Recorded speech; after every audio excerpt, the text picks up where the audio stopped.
Hello everyone, myself Priti. Welcome to the channel Unique NCERT Science Classes. जैसा कि बच्चों हमने न्यूट्रिशन इन प्लांट जो चैप्टर 1 है साइंस का, इसे हमने हाफ फर्स्ट पार्ट वीडियो में पढ़ लिया है और हमने अपना ये दूसरा पार्ट मैंने तैयार किया है पार्ट 2, जिसके साथ हमारा यह चैप्टर कंप्लीट हो जाएगा। फिर हम अपने नेक्स्ट वीडियो में मिलेंगे विथ इम्पॉर्टेंट स्लाइड्स के साथ। तो चलिए अपना ये पार्ट 2 वीडियो में हम न्यूट्रिशन इन प्लांट्स को कवर करते हैं। Okay, let's continue with our Part 2, Nutrition in Plants. Other modes of nutrition in plants. There are some plants which do not have chlorophyll. कुछ plants ऐसे होते हैं जिनके पास chlorophyll नहीं होता. They cannot synthesize food. वो food prepare नहीं कर सकते. Synthesize means prepare, जैसा कि हम पहले से ही डिस्कस करते आ रहे हैं. How do they survive and from where do the derive nutrition. तो वैसे प्लांट जिनके पास क्लोरोफिल नहीं होते वो कैसे सर्वाइव करते हैं और वो अपना फूड कहाँ से लेते हैं, न्यूट्रिशन कैसे लेते हैं. Like humans and animal, such plants depend on the food produced by other plants. जैसे कि हम ह्यूमन हैं, एनिमल्स हैं, हम अपना फूड प्रिपेयर नहीं करते है ना, हम प्लांट पे डिपेंड होते हैं अपने फूड के लिए. ठीक है, सच plants depend on the food produced by other plants. वैसे ही क्या है, प्लांट्स भी ऐसे कुछ प्लांट्स हैं जो अपना खाना खुद प्रिपेयर नहीं कर सकते, तो वो दूसरे प्लांट्स पे क्या होते हैं, अपने फूड को प्रिपेयर करने के लिए उन पे डिपेंड करते हैं. They use the heterotrophic mode of nutrition. तो ऐसे को हम क्या कहते हैं, जब ऐसा मोड ऑफ न्यूट्रिशन हो तो हम उसे कहते हैं कि ये हेटरोट्रॉफिक मोड्स ऑफ न्यूट्रिशन हो रहा है. इट मीन्स न्यूट्रिशन के लिए ऑर्गेनिज्म दूसरे ऑर्गेनिज्म पे डिपेंड हो रहा है. प्लांट्स के जैसा, जैसे फोटोसिंथेसिस करके ग्रीन प्लांट्स फूड प्रिपेयर कर पा रहे हैं, वैसा कुछ नहीं हो रहा है. Means autotrophic mode of nutrition नहीं है. It means these are heterotrophs और heterotrophic mode of nutrition follow up हो रहा है. Do you see a yellow wiry branched structure twining around the stem and branches of a tree. क्या आपने देखा है कि येलो बूसी कलर के, बूसी के जैसे, झाड़ के जैसा आप देखते होंगे कि बहुत सारे ब्रांचेस लगे हुए किसी भी ट्री के ऊपर वो लगे हुए हैं. वो दिखेंगे आपको अदर प्लांट्स के जैसा ही, बट वो क्या है, वो नॉन ग्रीन प्लांट्स है, क्योंकि आपको यहाँ दिख रहा है येलो वायरी ब्रांच्ड कह रहे हैं. It means those are not green in colour. Okay, this is a plant called cuscuta और अमरबेल. इस प्लांट्स को क्या कहते हैं, इन प्लांट्स को कस्क्यूटा या फिर अमरबेल कहते हैं, जो आपको आगे डायग्राम में दिखाया गया है, जो हम आगे देखेंगे. It does not have chlorophyll. अब उसमें ग्रीनरी है ही नहीं, ग्रीन पिगमेंट है ही नहीं. इट मीन्स उसमें क्लोरोफिल नहीं है. It takes readymade food from the plants. तो वो क्या करेंगे भाई, खाना तो कहीं से खाएंगे, क्योंकि उनको भी सर्वाइव करना है. तो वो क्या करते हैं, जिस प्लांट जिस ट्री पे वो रहते हैं उसी से अपना फूड डिराइव कर लेते हैं, ले लेते हैं. On which it is climbing, जिस पे वो क्लाइंब कर रहे हैं, मीन्स जिस पे वो चढ़े, एक तो रह भी रहे हैं और खाना भी ले गए. ये देखो इन्हें. The plant on which it climbs is called the host. अब हम कहीं जाते हैं तो हम कहते हैं ना कि वो होस्ट कर रहा है, हम उसके यहाँ गए हुए हैं, ठीक है, तो वो होस्टिंग कर रहा है. वैसे ही जिस प्लांट पे वो non green plant, heterotrophic plant जो है, वो चढ़ा हुआ है, बूसी जिसके लीव्स है, ग्रीन वायरी ब्रांच है वो प्लांट का, वो जिस पे चढ़ा हुआ है, वो तो क्या है, वो तो other plant non green plant है, लेकिन जिस पर वो है वो कौन है, वह उसका होस्ट है. मीन्स जो दूसरे प्लांट पे डिपेंड हो रहा है, जिस पे हम डिपेंड हो रहे हैं, वो होस्ट है. और दूसरा जो है वो पैरासाइटिक प्लांट है. पैरासाइटिक प्लांट वो प्लांट है जो नॉन ग्रीन है, तो वो खुद फूड प्रिपेयर नहीं कर सकते. The non green plants which live on other organism and obtain their food और derive their fruit from them are called parasitic plant. तो ये कस्क्यूटा क्या है, ये एक पैरासाइटिक प्लांट है. ये कस्क्यूटा क्या है, यह एक पैरासाइटिक प्लांट है जो अपने होस्ट पे डिपेंड करता है फूड के लिए.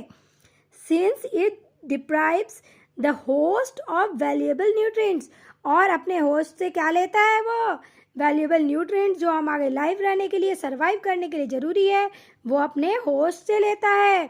और ये देखिए, ये आपको दिख रहे हैं येलो कलर के, जो ये प्लांट पे, ये प्लांट तो दिख रहा है, कौन सा प्लांट है भाई, ये प्लांट जो दिख रहा है, ये नीम लिप्स भी नहीं लग रहे हैं, ये मैंगो थोड़े थोड़े मैंगो ट्री के जैसे लग रहे हैं, लेकिन उसमें देखो ये क्या है, ये कस्क्यूटा जो ग्रीन ग्रीन ये जो पौधा आपको दिख रहा है, ये जो ग्रीन ग्रीन ब्रांचेस दिख रहे हैं, इसमें लीव्स तो छोटी छोटी है दिख नहीं रही हैं, लेकिन आपको ये ब्रांचेस देख रहे हो यहाँ से यहाँ फैले हुए हैं सारे ओवर द ग्रीन प्लांट के चारों तरफ ये फैले हुए हैं इनके ब्रांचेस।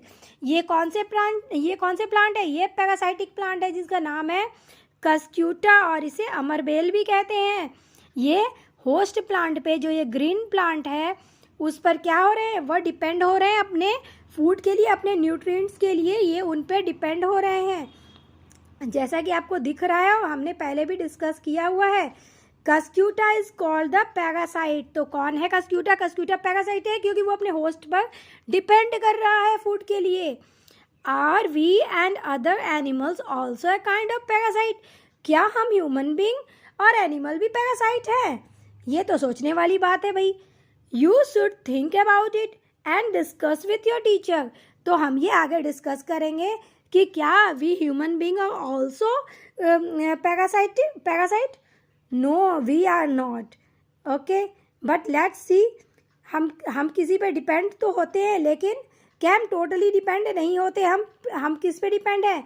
हम प्लांट और अदर एनिमल्स पे तो डिपेंड है अपने फूड के लिए, ठीक है, लेकिन we can't tell us parasite, we are not a parasite. Okay, let's discuss after this कि क्या होने वाला है।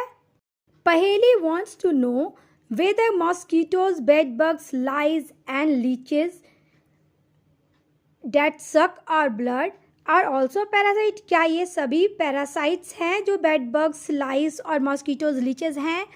अब देखो, पैरासाइट्स वो हैं जो हमने देखा कस्क्यूटा है, वो जिस ट्री पे रह रहा है उसी से वह फूड डराइव भी कर रहा है। इट मीन्स वह होस्ट पे रह भी रहा है और उसी से खाना भी ले रहा है, फूड भी डराइव कर रहा है। इट मीन्स वो फुल्ली पैरासाइट है। बट देखो, हम ह्यूमन भी क्या हैं, हम किसी प्लांट के ऊपर तो चढ़ के नहीं रह रहे हैं ना, हम उसी पे चढ़ के नहीं रह रहे हैं, उसी से खाना नहीं ले रहे हैं, ऐसा हम नहीं कर रहे हैं। हम अपने घरों में रह रहे हैं भाई, हम अपना खाना भी खुद बनाते हैं, हाँ हम उनसे भी प्रोडक्ट लेते हैं, लेकिन हम ऐसा नहीं कि हम उसी पे रह रहे हैं और उसी से खाना भी डिराइव कर रहे हैं। और जैसे कि ये मॉस्किटोज़ हैं, मॉस्किटोज़ तो मान लो, हाँ मॉस्किटो भी बॉडी में तो किसी के रहते नहीं है, प्लांट बॉडी में रहते हैं ना, हमारे बॉडी में रहते हैं या एनिमल की बॉडी में, ये जहाँ तहाँ फिरते हैं। लेकिन हाँ, ये अब कह सकते हैं कि जैसे जो मतलब एज ए स्कैवेंजर भी काम करते हैं। जैसे कि कोई डेड मटेरियल है तो ये उस पर बैठ कर उसको सक करते हैं, उसका ब्लड सक करते हैं या फिर उसको खाते हैं। लेकिन क्या है, ये फुल्ली पैरासाइट में नहीं आएंगे क्योंकि वो उस पर रहते नहीं हैं, ठीक है।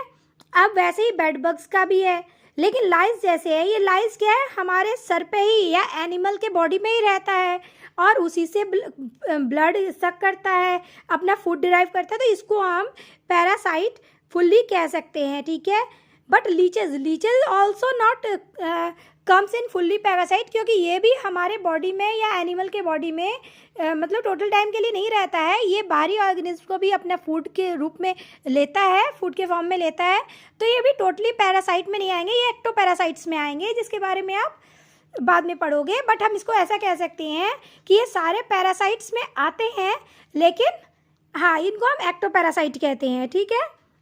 But we human are not parasite because हम किसी प्लांट पे या किसी एनिमल पे नहीं रहते, ठीक है ना। हमारा होस्ट ऐसा नहीं है कि जिस पे हम रह रहे हों, हाँ हम उनके प्रोडक्ट को यूज़ करते हैं, ठीक है। हैव यू सीन और heard of plants that can eat animals? क्या आपने ऐसे कोई प्लांट्स देखे हैं जो एनिमल ईट करता है? यस, ऐसे भी प्लांट्स होते हैं, ठीक है। तो ऐसे प्लांट्स के बारे में भी हम पढ़ेंगे जो कि क्या करते हैं, वह एनिमल्स को खाते हैं। जैसे कि आपने हो सके पिक्चर प्लांट का नाम भी सुना होगा, तो हम वैसे प्लांट्स के बारे में भी पढ़ेंगे जिसे हम इंसेक्टिवोरस कहते हैं। इंसेक्टिवोरस और कार्निवोरस प्लांट्स कहते हैं हम उन प्लांट्स को। There are a few plants which can trap insects and digest them, ठीक है। वो कुछ प्लांट्स ऐसे होते हैं जो इंसेक्ट्स को ट्रैप करते हैं और उन्हें डाइजेस्ट भी कर जाते हैं। देखो कुछ चीज़ें हैं जो मैं आपको बता रही हूँ बट बुक में यहाँ अवेलेबल नहीं है, तो आप क्या है वीडियो को रोक कर आप उसे नोट कर सकते हो, ठीक है। Is it not amazing? क्या आपने कभी सुना नहीं था? तो ये आपके लिए तो अमेजिंग है भाई, ये तो हमने पहली बार सुना है। आज तक तो हमने सुना नहीं कि कोई ऐसा भी प्लांट होता है जो इंसेक्ट को डाइजेस्ट कर सकता है। फिर तो हमें भी उनसे डरने की ज़रूरत है, खासकर छोटे बच्चों को। सच प्लांट्स में बी ग्रीन और सम अदर कलर्स, वो ग्रीन कलर के भी हो सकते हैं या अदर कलर्स के भी होते होंगे, है ना। Look at the plant in figure 1.6 में हमें फिगर दिखाया गया है भाई, हम उसको देखेंगे क्या दिया हुआ है। द पिक्चर लाइक और जग लाइक स्ट्रक्चर। अब आपको पता है जग हमारा कैसे शेप में होता है, ये है हमारा जग, ठीक है। या फिर आप बोलोगे ये घैले के शेप का है, मीन्स पिक्चर के शेप का है, ठीक है। आपने मिट्टी का घड़ा तो देखा ही होगा, या फिर जग तो सभी के घर में यूज़ होता है, तो आप इस जग के बारे में जानते ही हो। तो या फिर वो जग लाइक स्ट्रक्चर में होंगे या फिर पॉट के शेप में, ठीक है।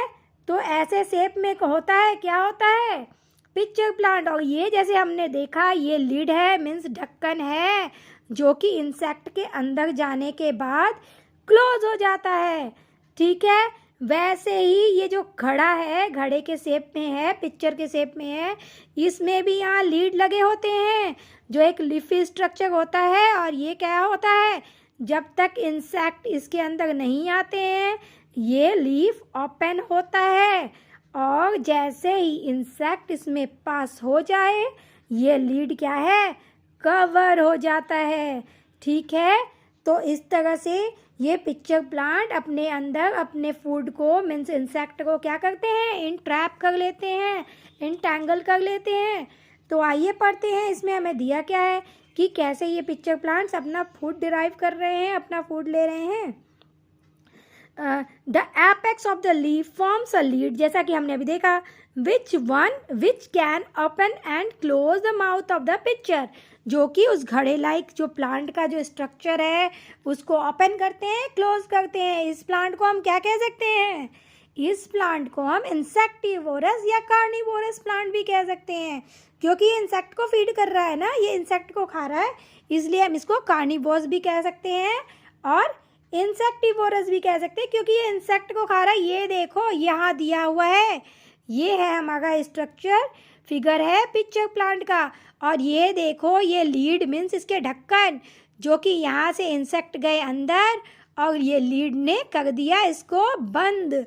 अब क्या होंगे, अब इसके अंदर जो इंसेक्ट फंसा है बेचारा वो तो निकल ही नहीं पाएगा, क्योंकि इसके अंदर क्या है, इसके अंदर क्या है, लिक्विड सब्सटेंस है जो काफ़ी स्टिकी है। और ये स्टिकी मटेरियल होने के कारण इसके अंदर जो एक बार फंस गया तो वो बाहर इंसेक्ट आ ही नहीं पाएगा।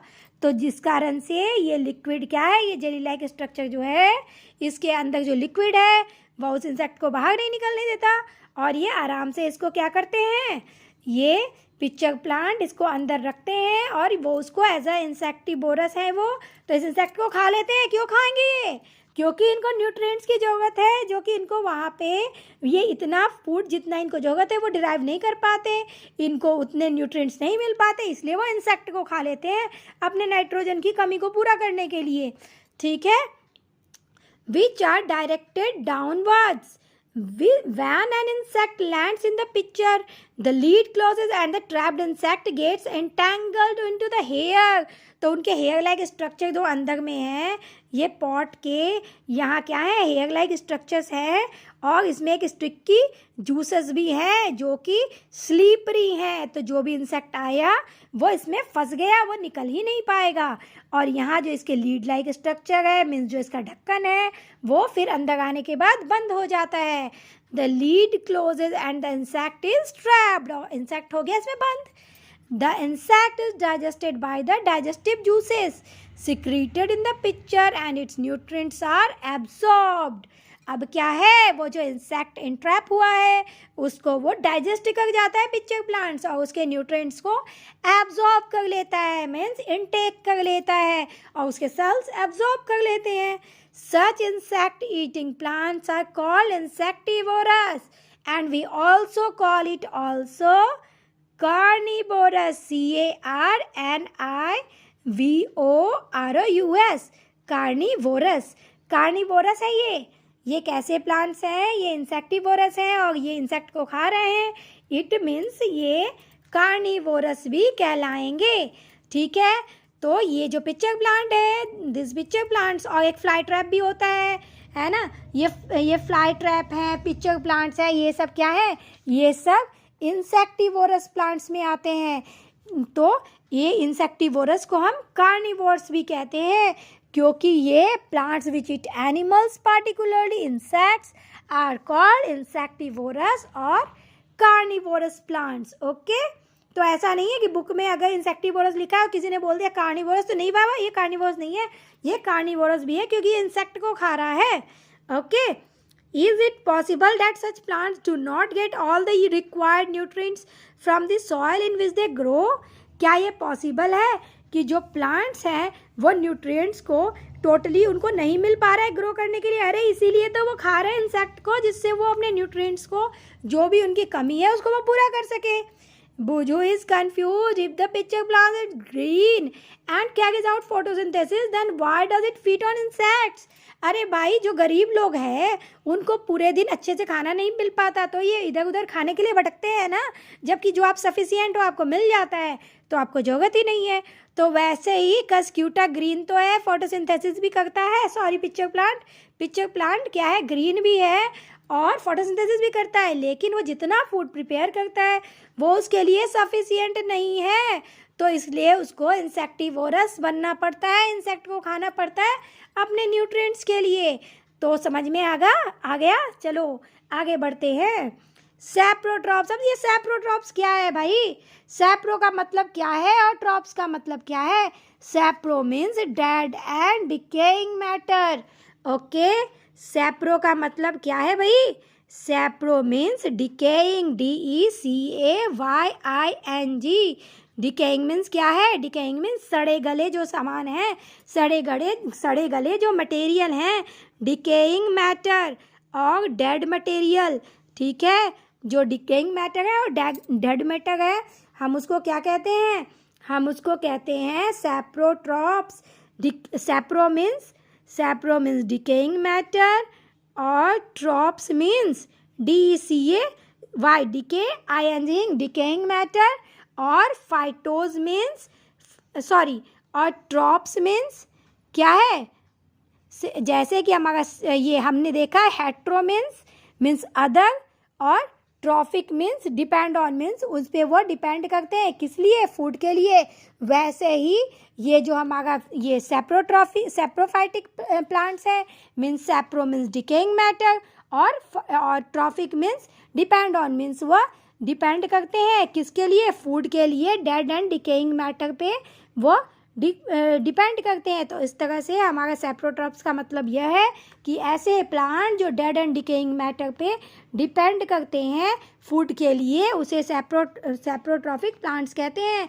The plants which live and feed on dead and decaying organic matter are called saprophytic plants.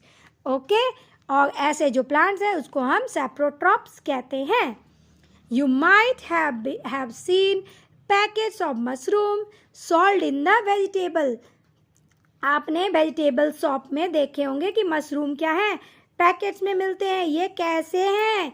ये सैप्रोट्रॉपिक मोड्स ऑफ न्यूट्रिशन फॉलो करते हैं। ये डेड एंड डिकेइंग मैटर पे ही क्या करते हैं? ग्रो होते हैं और उन्हीं से अपना फूड लेते हैं और क्या होते हैं? ग्रो करते हैं। You may have also seen fluffy umbrella like patches. आपने देखे होंगे अम्ब्रेला लाइक पैचेज जो होते हैं ग्रोइंग इन मॉइस्ट सॉयल और on rotting would during the rainy season. तो आपने देखे होंगे रेनी सीजन में क्या होते हैं?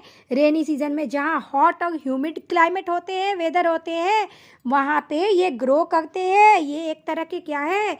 ये एक तरह के फंगाई हैं। ये जो हम खा रहे हैं मशरूम पैकेज में, जो हमें बहुत पसंद है, ये एक तरह का फंगाई है। तो सारे फंगस क्या है? खराबी थोड़े होते हैं, कुछ हमारे लिए ज़रूरी भी होते हैं। ठीक है, तो ये उसमें से एक है मशरूम जिसे हम खाते हैं। ठीक है, जो पैकेट्स में आते हैं और हमें बड़ा पसंद आता है। ठीक है, तो हम इस तरह से एक फंगस को ही अपना फूड बना रहे हैं। You may have also seen fluffy umbrella like patches growing in moist soil on rotting would.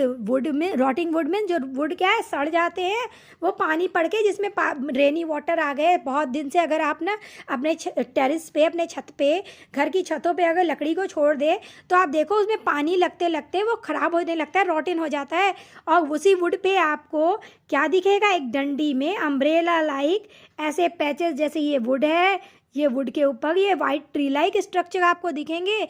ये कुछ और नहीं बल्कि देखो ये ऐसे ही शेप में है, ये मशरूम है। Let us find out what type of nutrients they need to survive and from where they get them. तो हमें ये जानने की ज़रूरत है कि ये अपना फूड कहाँ से डिराइव करते हैं, ये कैसे सर्वाइव करते हैं। तो हमने जैसे कि पहले हम सेप्रोट्रॉप्स, हम तो बड़े स्मार्ट है भाई, हमें तो पता है, हमने सेप्रोट्रॉप्स से ही जान लिया कि सेप्रो मीन्स क्या है, डेड एंड डिकेइंग मैटर है ना। और ट्रॉप्स मीन्स वो जिस तरह से अपना मोड कर रहे हैं फूड बनाने के लिए, प्रिपेयर करने के लिए, तो ये saprotrophic mode of nutrition apply कर रहे हैं, इसलिए ये सेप्रोफाइटिक प्लांट्स कहलाते हैं, जिसमें कि वो अपना फूड डिराइव करते हैं डेड एंड डिकेइंग मैटर से।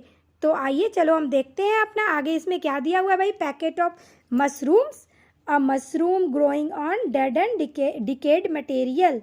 Okay, take a piece of bread and moisten it with water. Leave it in a moist warm place for 2 to 3 days और until fluffy patches appear on them। तो हमें एक bread का टुकड़ा लेना है, उसको क्या करना है, मॉइस्टन कर देना, मीन्स गीला कर देना with the help of water, और हमें उसे किसी गर्म जगह पे 2 से 3 दिन के लिए छोड़ देना है। देखना फिर क्या होता है, वो फ्लफी पैचेस उसमें ग्रीन कलर के आपको दिखने लगेंगे। What is the colour of this patches? ओहो, ये तो मैंने पहले ही रिवील कर दिया कि किस कलर का होता है वो। Observe the patches under a microscope और a magnifying glass. Write down your observation in the notebook. You will see cotton like threads spread on the piece of bread। अब ये piece of bread है मान लो, तो इसके ऊपर आपको क्या दिखेगा, आप क्या देखोगे ना, यहाँ छोटे छोटे लाइनिंग्स आपको दिखेंगे, ये ग्रीन कलर के। और ये लाइनिंग्स पे भी, उसके ऊपर भी देखोगे लाइनिंग्स पे लाइनिंग, ऐसे एक ट्री लाइक स्ट्रक्चर होगा वो प्लांट, जैसे आपको लगेगा छोटे छोटे ट्रीज उगे हुए हैं उस पर।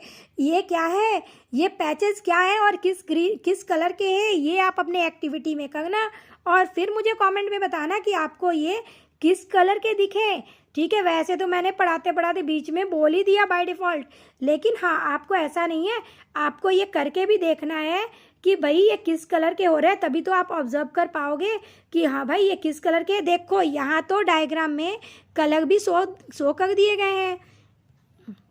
ये देखो, ये है हमारा डायग्राम और इसमें ये ग्रीन कलर में दिख रहा है। ये देखो, ये ग्रीन कलर में दिख रहे हैं और ये दिख रहे हैं, ये एक लाइनिंग्स ऐसे ब्रेड पे हुए हैं और इसके ऊपर डॉट पोर्स भी दिखेंगे आपको, जैसे ये आप देख रहे हो वाइट। आप घर में रख के देखना, जब ये 3-4 दिन हो जाएंगे ना मॉइस्टन में रखे हुए, मॉइस्ट नेचर में और हॉट टेम्परेचर में, तो आपको ये अपनी नेकेड आइज से भी दिख जाएंगे, है ना। हमें माइक्रोस्कोप की ज़रूरत नहीं होगी, आप ध्यान से भी देखोगे ना, मोबाइल की लाइट ही ऑन करके आप ले जाके देखना धूप में, तो आपको ये दिख जाएंगे भाई, माइक्रोस्कोप की भी हमें ज़रूरत नहीं पड़ेगी।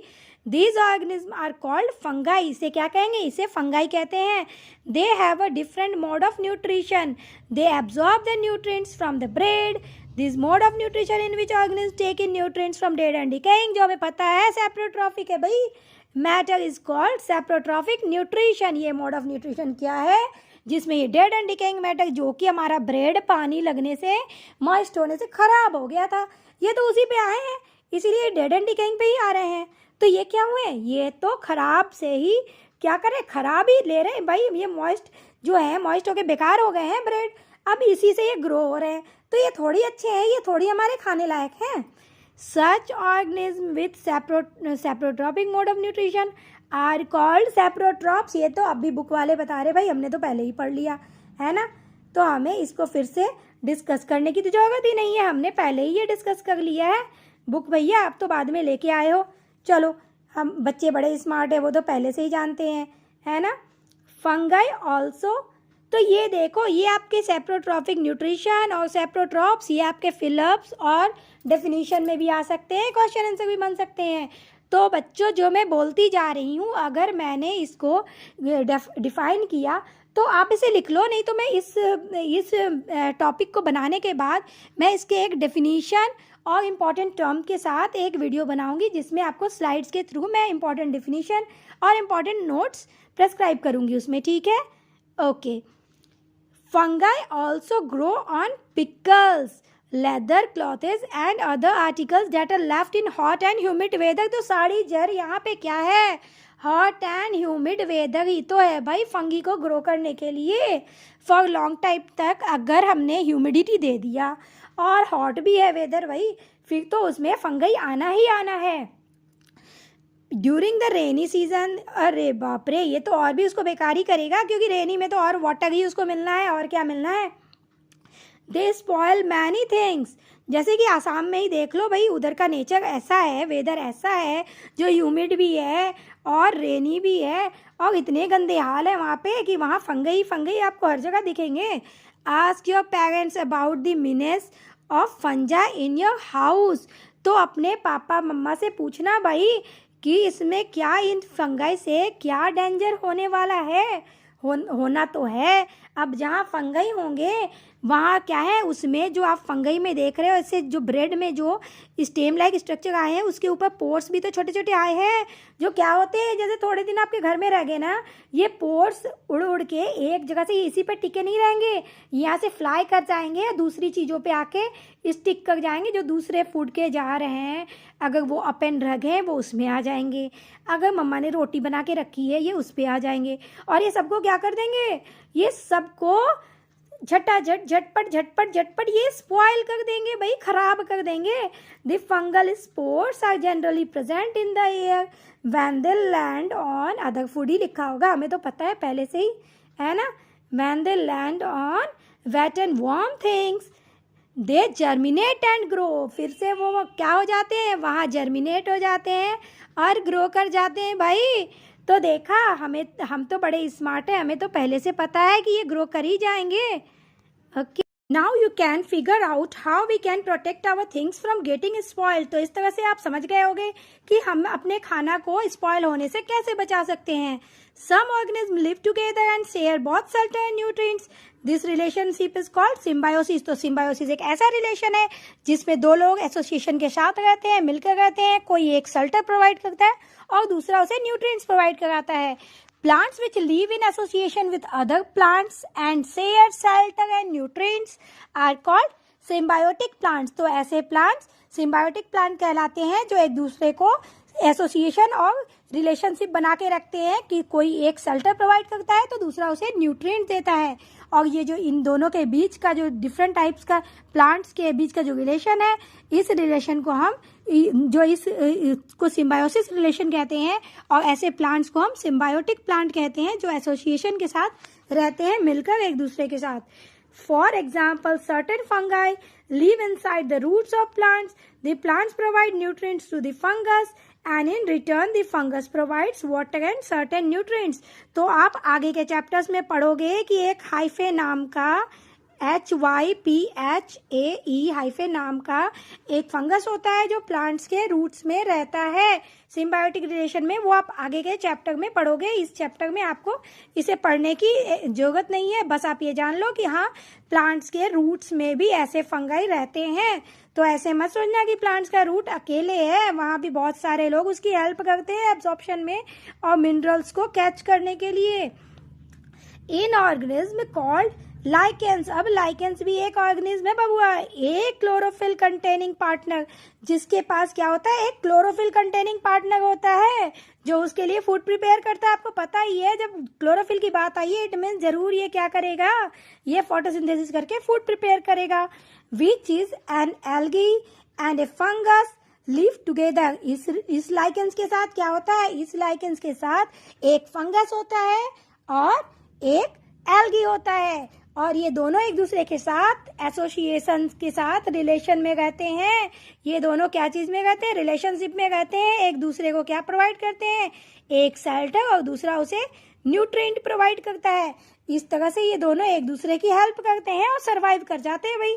द फंगस प्रोवाइड शेल्टर, तो भाई फंगस क्या प्रोवाइड करा रहा है, फंगस प्रोवाइड करा रहा है इसे शेल्टर, रहने की जगह। वाटर एंड मिनरल्स, वाटर और मिनरल्स भी प्रोवाइड करा रहे हैं।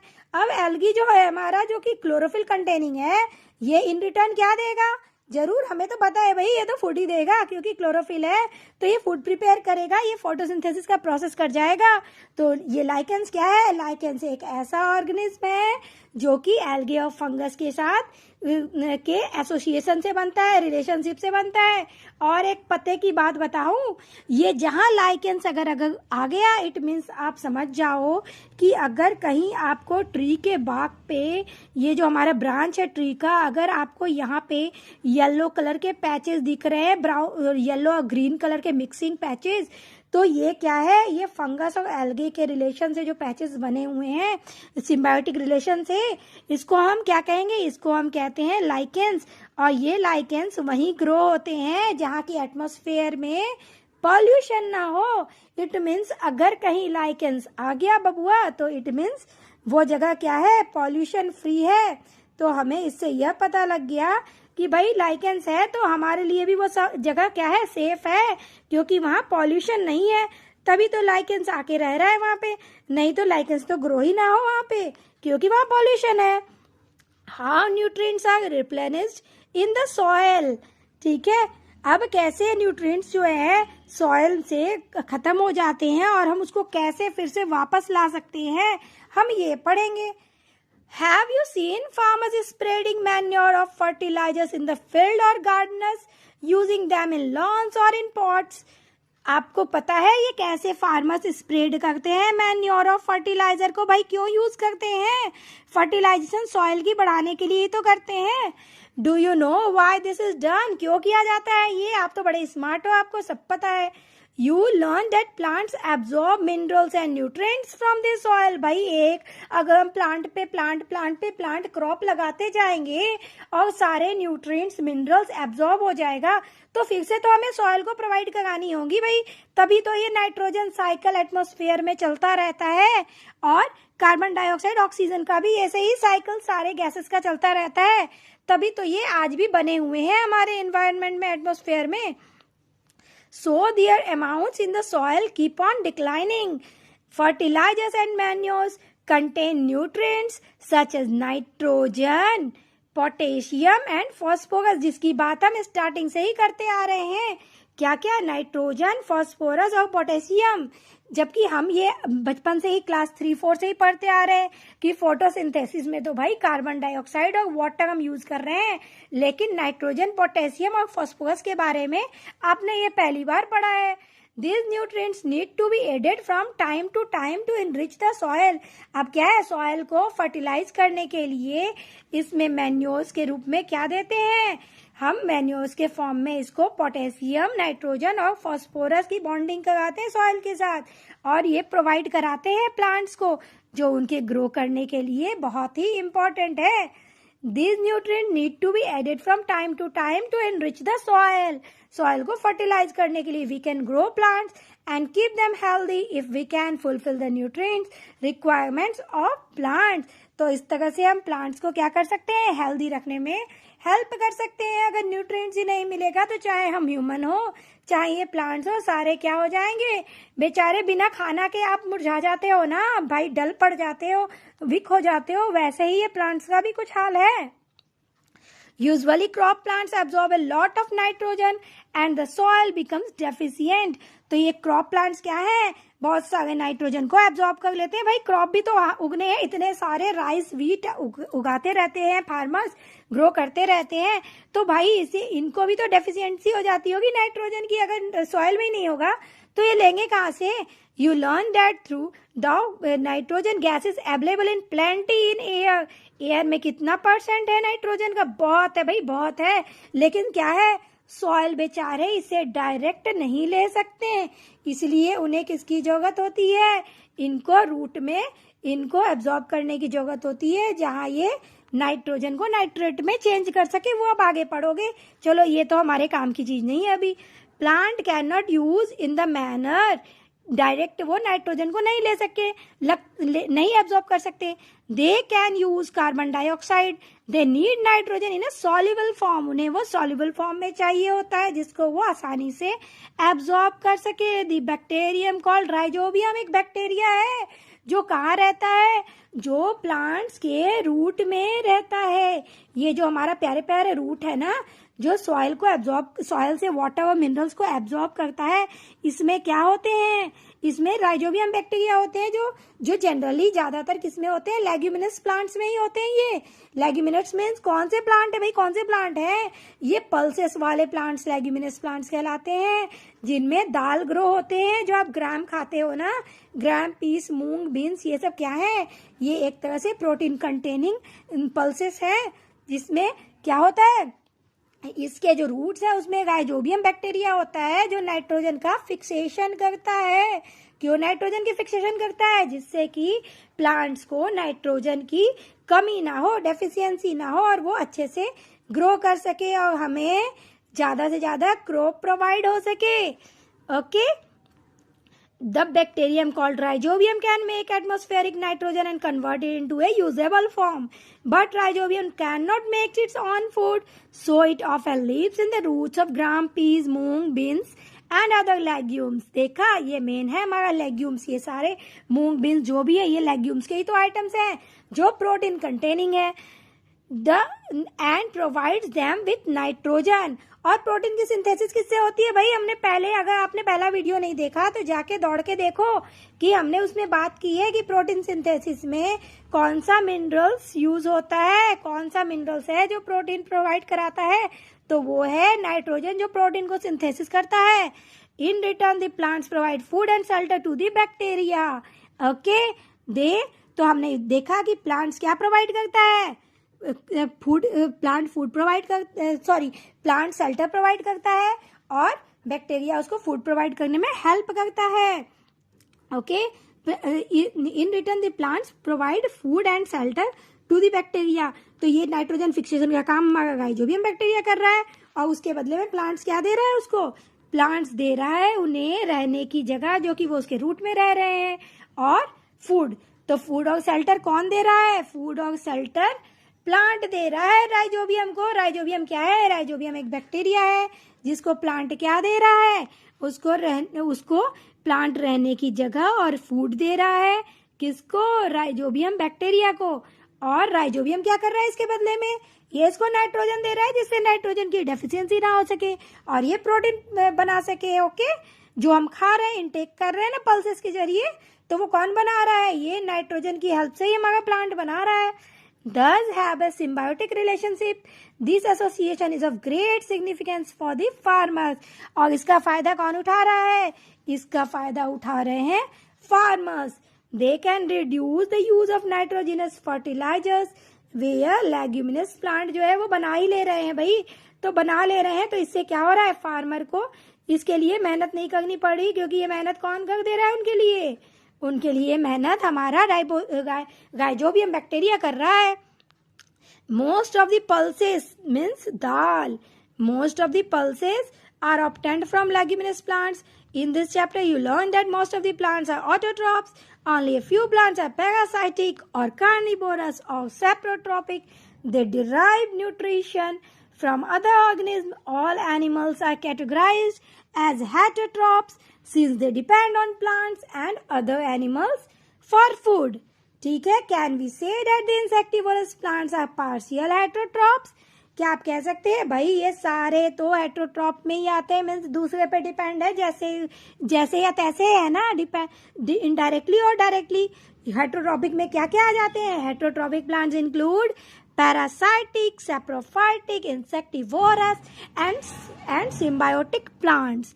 ठीक है, तो ऑटोट्रॉपिक तो हमारा जो है वो तो सिर्फ ग्रीन प्लांट्स ही है भैया।